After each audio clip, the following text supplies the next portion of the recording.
اعوذ باللہ من الشیطان الرجیم بسم اللہ الرحمن الرحیم قال اللہ تعالی و تبارک یا ایہا الذین آمنوا کلوا من طیبات ما رزقناکم صدق اللہ مولانا العظیم۔ ابتدا ہے رب لم یزل کے بابرکت و عظیم نام سے، جس کے ذکر سے ہر شے عام ہمیشہ بابرکت ہو جاتی ہے۔ ہر بہا درود و سلام کا نذرانہ سید عالم کی ذات والا تبار پر، جن کا تذکرہ جمیل ماحول کو عطر سے بھی زیادہ خوشبو عطا فرماتا ہے۔ انتہائی ذی وقار ناظرین، ARYQ-TV کے پلیٹ فارم سے زاد راہ کی ایک اور بابرکت نشست کے ساتھ سید عتیق الرحمن کا سلام عزت و وفا قبول فرمائیے۔ آج ہم جس اہم ترین موضوع پر بات کریں گے، یہ سمجھیے کہ ہمارے جسم کی پرورش سے لے کے آخرت کی کامیابی تک ہر ایک میں انتہائی بنیادی نقطہ کے حامل ہے۔ ہمارے معاشرے میں ایک چیز، ایک رواج بڑی تیزی کے ساتھ پروان چڑھ رہا ہے، اور وہ یہ ہے کہ ہمیں اپنے لائف سٹینڈرڈ کو بہتر کرنا ہے، خواہ وہ جس مرضی رستے سے ہو۔ لیکن اگر ہم دو جہاں کے والی کی احادیث کو پڑھیں گے تو جتنی آپ نے رزق حلال کی تلقین فرمائی ہے، اتنی کم ہی کسی اور کام کی آپ نے باقاعدہ تلقین فرمائی۔ حضرت ابو ہریرہ سے ایک حدیث مبارکہ مروی ہے، اس کا ایک اقتباس سنیے، پھر اس کے بعد ہم اپنی تفصیلی بحث میں جاتے ہیں کہ دو جہاں کے والی صلی اللہ علیہ وآلہ وصحبہ وسلم نے ارشاد فرمایا، ان اللہ طیب لا یقبل الا طیبا۔ اب یہ جملہ کیا ہے؟ آپ نے ارشاد فرمایا بے شک اللہ پاکیزہ ہے اور پاکیزہ کے علاوہ وہ کچھ بھی قبول نہیں کرتا۔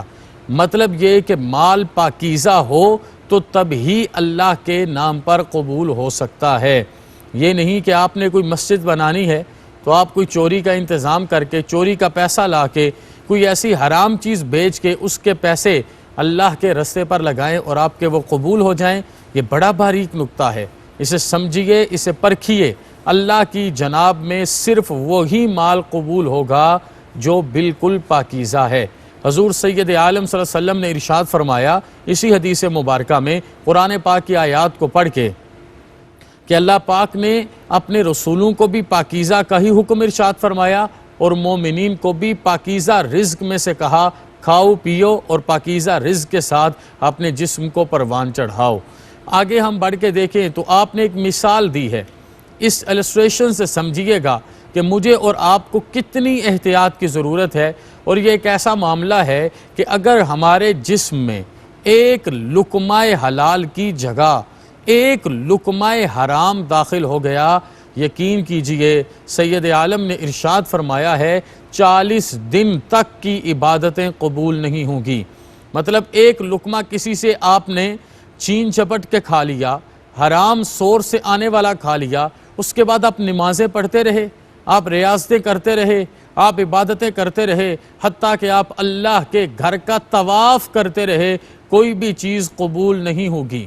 آقا کونین نے ارشاد فرمایا، یہاں پر اسی حدیث میں یہ مثال ارشاد فرمائی، کہا کہ دیکھیے ایک بندہ بڑا لمبا سفر کر کے آتا ہے اللہ کے گھر کے دیدار کے لیے، اور اس حالت میں آتا ہے کہ اس کے بالوں پر مٹی اٹی ہوئی، اس کی داڑھی بکھری ہوئی، اور اس کے لباس سے پتہ چل رہا ہے کہ یہ بہت لمبا سفر کر کے یہاں تک پہنچا ہے، اور بڑی دل لگا کے وہ اللہ کے گھر کی عبادت کرتا ہے، طواف کرتا ہے، معاملات کرتا ہے۔ لیکن آپ نے ارشاد فرمایا بتاؤ اس کا یہ سفر کیسے قبول ہوگا کہ جب اس نے جو پہنا ہے وہ بھی حرام ہے، جو کھایا ہے وہ بھی حرام ہے، اور جس سے اس کا جسم پروان چڑھا ہے وہ بھی حرام ہے۔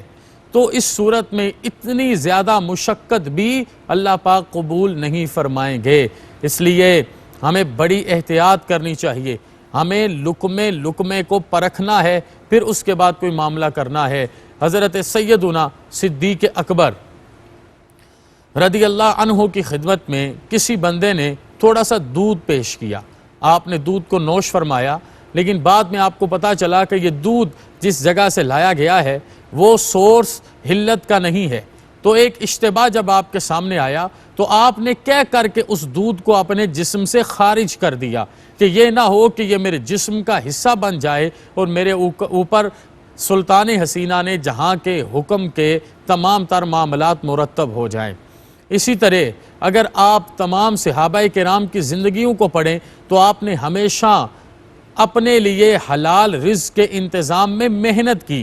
آپ نے جہد کیا اور آپ نے اسی طرح حلال رزق کو اپنے لیے آسان کیا۔ مجھے یہاں پر ایک دفعہ پھر حضرت واصف علی کا وہ جملہ یاد آتا ہے کہ آپ نے بڑا خوبصورت جملہ لکھا کہ اللہ بھی کریم ہے، اللہ کے رسول بھی کریم ہے، قرآن بھی کریم ہے، دین بھی کریم ہے، رمضان بھی کریم ہے، اور ہر وہ حلال کا لقمہ جو اللہ کی رحمتوں، برکتوں، رفعتوں سے انسان کو نصیب ہو جائے وہ رزق بھی رزق کریم ہے۔ اور اس کی تشریح بڑی خوبصورت فرمائی، کہا رزق کریم وہ ہوتا ہے جو آپ کے ظاہر اور باطن کو اللہ کی رضاؤں سے آراستہ فرما دیتا ہے۔ یہ وجہ ہے کہ وہ جناب فاروق اعظم کی ذات ہو، جناب عثمان بن عفان کی ذات ہو یا جناب مولا مرتضیٰ کی ذات ہو، رزق حلال کا ہی انتظام اپنے لیے لازم پکڑا گیا۔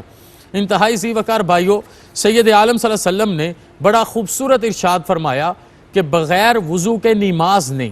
اب سمجھیے گا، یہ جو میں مثال آپ کے سامنے عرض کرنے لگا ہوں کہ اگر کوئی شخص وضو نہیں کرتا اور سجدے کرتا رہتا ہے، ساری رات عبادت کرتا رہتا ہے، کیونکہ عبادت کی بنیاد وضو ہے، طہارت ہے، اور اگر وضو نہیں کرتا ساری رات یہ معاملات کرتا بھی رہے، اس کی نماز قبول نہیں ہوگی، حتیٰ کہ وہ نماز کے ارادے کر کر کے تھک جائے، نوافل پڑھ کے تھک جائے، پوری رات صلاۃ و تسبیح میں رہے، اس کی نماز ہے ہی نہیں، اس نے سب سے ابتدائی معاملہ ہی نہیں کیا، تو اس کو کس طرح نماز کا ثواب ملے گا؟ آپ نے یہ مثال دے کے ارشاد فرمایا بغیر وضو کے نماز نہیں، اور مال خیانت سے دیا گیا صدقہ نہیں۔ اگر آپ نے کسی کے ساتھ خیانت کر کے کوئی مال کمایا، یہ آج ہمارے معاشرے کا عام مرض ہے، ہمارے معاشرے میں زیادہ تر معاملات صرف اس لیے خراب ہوتے ہیں، ہم خیانت کا اپنے آپ کو کسی نہ کسی حوالے سے ذمہ دار ٹھہرا بیٹھتے ہیں، ہم دیانت کے ساتھ ان سارے معاملات کو مکمل نہیں کرتے۔ یہ کسی حوالے سے آپ کو خشک مضمون لگتے ہوں گے، لیکن حقیقت میں یہی مضامین ہیں جو ہمارے معمولات کو بہتر کر کے ہمیں ایمان کے حقیقی حسن اور ایمان کے اعلیٰ میدان کا شاہسوار بنا سکتے ہیں۔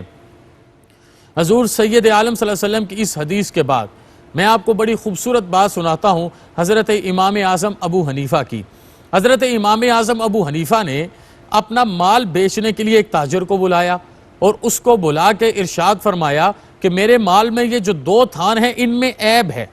اور اس عیب کو سامنے رکھنا اور اس کے بعد آپ اگلے مال کو بیچنا۔ انہوں نے وہ عیب اس بندے کو بتا دیا، لیکن تاجر جب مال بیچنے لگا اس نے آگے لوگوں کو اپنی پروڈکٹ کے عیب کے ساتھ کسی بھی حوالے سے آگاہ نہیں کیا۔ جب وہ مال کا نفع لے کے آپ کے پاس آیا تو آپ نے سوال کیا کہ اتنے تھان مال دیے تھے، اس میں 2 تھان کے اندر عیب تھا، کیا آپ نے بتایا؟ اس نے کہا نہیں، میں نے عیب کے حوالے سے آگاہ نہیں کیا۔ تو آپ کو دلی افسوس ہوا اور جتنا مال اس نے آپ کو دیا تھا آپ نے اس سارے مال کو اس وقت کے غرباء اور مساکین میں تقسیم کر دیا، اپنے پاس نہیں رکھا۔ حضرت امام شافعی محمد بن ادریس الشافعی کے بارے میں آتا ہے کہ آپ کو اگر کوئی بندہ کھانے کے لیے کوئی چیز پیش کرتا، اور یہ مذاق نہیں ہے، ہم سارا دن کھانے پینے میں لگے رہتے ہیں، یہ بات درست ہے کہ حلال پیسوں سے حرام نہیں خریدا جا سکتا، تو پھر حرام پیسوں سے جو خریدا گیا حلال ہو وہ حلال کیسے رہے گا؟ آپ اپنے سورس کو پرکھیں گے، اور یہی آپ کے ایمان کا امتحان ہے جو آپ نے اس دنیا میں دینا ہے، اور اسے دیے بغیر کوئی گزارا نہیں ہے۔ اللہ اور اس کے رسول کے حضور قیامت کی شرمندگی کو بچیے، اور طہارت کی طرح اپنے رزق کی طہارت کا بھی حلال کے ذریعے انتظام کیجیے۔ تو آپ پرکھتے، آپ دیکھتے کہ اس کا سورس کیا ہے، اور جب تک آپ کو اطمینان قلب نصیب نہ ہوتا تب تک آپ اس لقمے کو اپنے حلق میں نہیں اتارتے تھے، اپنے جسم کا حصہ نہیں بناتے تھے۔ مجھے یہاں پر مشہور مصنفہ بانو قدسیہ کا ایک جملہ یاد آ رہا ہے، اور یہ جملہ بڑا سخت ہے، یہ مجھے اور آپ کو آج سمجھنا ہوگا۔ جسم پر عجیب سی کیفیت طاری ہو جاتی ہے، اور بانو قدسیہ کا کلم کبھی بھی اتنا سخت نہیں ہوا، لیکن یہاں پر آ کے وہ بھی لکھتی ہے کہ آپ اپنی اولاد کو حرام کھلاتے رہو، دوسروں کا حق کھلاتے رہو۔ یہ وہ وجہ ہے کہ آخری عمر میں آپ کی اولاد باولی ہو جائے گی، اور باولا ہو کے وہ آپ کو ہی کاٹنا شروع کر دے گی۔ ہم نے زمانے میں کتنی مثالیں دیکھی کہ کتنے گھروں کا عروج زوال میں صرف اس وجہ سے بدلا کہ وہ مال کماتے رہے، مال جمع کرتے رہے، مال کے ساتھ یہ سارے معاملات کرتے رہے، لیکن انہوں نے اپنے مال کو حلال کی تمیز نہیں سکھائی۔ زیادہ جمع کرنے کے باوجود ان کے پاس وہ برکت پیدا نہ ہو سکی۔ اس کی جگہ اگر وہ تھوڑی سی برکت کے ساتھ شکر گزار رہتے تو اللہ کا وعدہ ہے لَإِن شَكَرْتُمْ لَأَزِيدَنَّكُمْ۔ ہر مال کو حلال طریقے سے کماؤ، پھر اس کے بعد اللہ کا شکر ادا کرو، اللہ پاک اس مال میں آپ کو بیش بہا برکتیں عطا فرمائے گا۔ تو میں آپ کے سامنے ان ساری چیزوں کو اس لیے رکھ رہا ہوں کہ ہمیں رمضان المبارک میں توبہ کا کھلا ہوا دروازہ اور مغفرت کے عشرے کی رحمتوں کو اپنے دامن میں سمیٹ کے اپنے آپ کو اسلام اور ایمان میں پریکٹیکل کرنا ہے، اور اس مقام اور اس درجہ اعلیٰ پر لے کے آنا ہے کہ آسمان کے فرشتے بھی ہمارے اوپر اپنی تقدس سے رحمتیں فرماتے نظر آئیں۔ انتہائی ذی وقار ناظرین، کون کون سے واقعات ہیں جو آپ کے سامنے رکھوں؟ حضرت سیدنا علی بن عثمان حجویری، ہم سب کے انتہائی پیارے بزرگ اور جنہیں داتا صاحب کہتے ہیں، آپ کے بارے میں یہ آتا ہے کہ آپ چاول کے ایک چھوٹے سے پیس کو، ایک چاول کے ٹکڑے کو بھی اپنی ہتھیلی پہ رکھتے اور رائی کے دانے کی طرح سے اپنے سامنے رکھ کے پرکھتے، اور جب تک آپ کو یقین نہیں ہوتا تب تک آپ اس کو اپنے حلق میں نہیں اتارتے۔ یہاں پر وطن عزیز پاکستان میں بخاری سادات کے بزرگ جن کا نام حضرت سیدنا جلال الدین سرخپوش بخاری ہے، جو سید عالم صلی اللہ علیہ وسلم کے حرم پاک میں حاضر ہوئے اور انہیں حاضر ہو کے مشہور واقعہ ہے یہ عرض کی الصلاۃ والسلام علیکہ یا جدی، الصلاۃ والسلام علیکہ یا جدی جب انہوں نے کہا تو آگے سے یہ جواب آیا، اور جو اس وقت مدینہ منورہ میں سادات اور شریف خاندان کے لوگ تھے انہوں نے سنا کہ سید عالم نے ارشاد فرمایا وعلیک السلام یا ولدی وقرۃ عینی وسراج امتی۔ تو جن کو حضور نے اپنی آنکھوں کی ٹھنڈک کہا اور اپنی امت کا چراغ کہا، کتنی بڑی اعلیٰ شخصیت ہوں گی کہ جب آپ تشریف لائے تو یہاں پر ہی اچ شریف میں آپ کی ایک دعوت کی گئی۔ اس دعوت میں آپ کے سامنے ایک مکمل بکرا دیا گیا، صرف یہ دیکھنے کے لیے کہ آپ اللہ کے ولی ہیں کہ نہیں۔ جب آپ کے سامنے وہ سالم بکرا آیا تو آپ نے پہلے ہاتھ بڑھایا، ہاتھ بڑھانے کے بعد ہاتھ پیچھے کر لیا، تو جتنے بھی آپ کے ہم اثر تھے انہوں نے آپ سے سوال کیا حضرت آپ نے ہاتھ پیچھے کیوں کیا؟ انہوں نے ارشاد فرمایا میں نے ہاتھ اس لیے پیچھے کیا کہ یہ مجھے لگتا ہے کہ یہ جو مجھے کھانا دیا گیا اس میں کسی نہ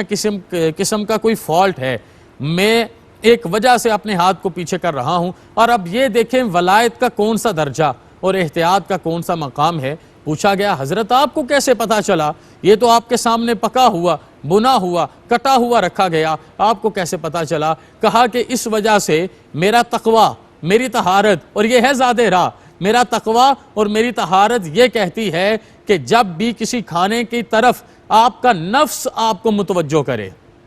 اور یہ اولیاء کی زندگی کا اسلوب رہا۔ ہم نے تو صرف ما فوق العقل کرامت بیان کی اور اسی پر ہی تنقید کی، آپ ان کی زندگیاں پڑھیں، یقین کریں آپ کا اندر روشن اور منور ہو جائے۔ کہا کہ میرا تقوی اور طہارت یہ کہتا ہے کہ جس کی طرف آپ کا نفس آپ کو شہوت دلائے اور آپ کو اس کی طرف لے کر جائے، یقیناً اس مال میں کوئی دنیا کا عنصر اس حرمت کے سلسلے میں ہوتا ہے۔ مکمل تحقیق کے بعد پتہ چلا کہ وہ جو رزق ان کے سامنے رکھا تھا وہ رزق حلال نہیں تھا، وہ رزق حرام تھا۔ اللہ تو یوں بچاتا ہے، وہ حضرت موسیٰ علیہ السلام ہوں انہیں بھی بچاتا ہے، اور وہ جناب جلال الدین سرخپوش بخاری ہوں انہیں بھی بچاتا ہے۔ حضرت امام حسن مجتبیٰ نے اپنی زندگی کے ابتدائی ایام میں ایک دفعہ کھجور کا ایک ٹکڑا اپنے حلق میں اتارا، دو جہاں کے والی سرور دو جہاں صلی اللہ علیہ وسلم کو پتا چلا کہ یہ صدقہ ہے، تو آپ نے اپنی انگلی مبارک آپ کے حلقے مبارک میں اتار کے وہ